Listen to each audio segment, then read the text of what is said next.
Hello বন্ধুরা, welcome back to our channel স্যামিসা lifestyle. তোমরা সবাই কেমন আছো? আশা করি তোমরা সবাই ভালো আছো। আজকে আমরা যাচ্ছি পাশের একটা বাড়িতে, ষষ্ঠী পুজো হচ্ছে, সেখানে ষষ্ঠী মঙ্গল দেখতে। তোমরা ভিডিও দেখতে থাকো স্কিপ না করে। এটা ছিল পুজোর প্যান্ডেল, এখানে ঘুরিয়ে আমরা একটু দেখাচ্ছিলাম, তারপর আমরা ঠেলাঠেলি করে বসে পড়লাম, তারপর আমরা একটু গল্প শুরু করে দিলাম, যেখানে যাই গল্প করা আমাদের ধর্ম। তারপর তোমরা দেখতে থাকো ভিডিওটি কি হচ্ছে আগে।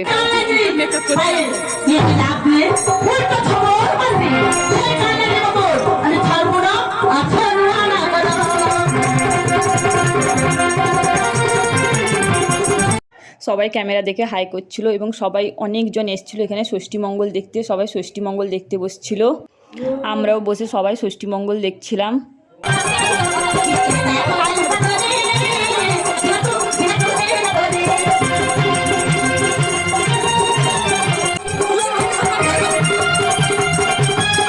আমরা শুধু ষষ্ঠীমঙ্গল দেখার নাম করে চলে গেছিলাম, কিন্তু আমরা তো দেখছিলাম না, সবাই বসে বসে আমরা শুধু তিনজন গল্প করছি। আর গল্পর মাঝখানে আমার বান্ধবীর খিদে পেয়ে গেছিলো, প্রচুর খিদে পেয়ে গেছিলো, তাই সে শুধু খাওয়ার জন্য অস্থির হয়ে যাচ্ছিল।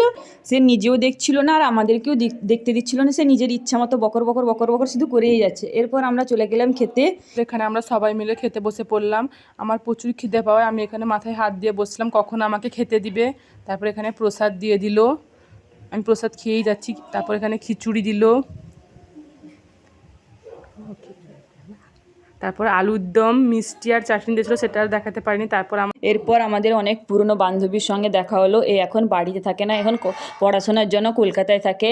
আজকে অনেক দিন পর বাড়িতে এলো, তাই এর সঙ্গে দেখা হয়েছিল, আমরা সবাই বসে গল্প করছিলাম। আজকের ভিডিওটি এইটুকু। যদি ভালো লেগে থাকে তাহলে লাইক, কমেন্ট, শেয়ার এবং সাবস্ক্রাইব করে দেবেন। দেখা হচ্ছে পরের পার্টে। সবাই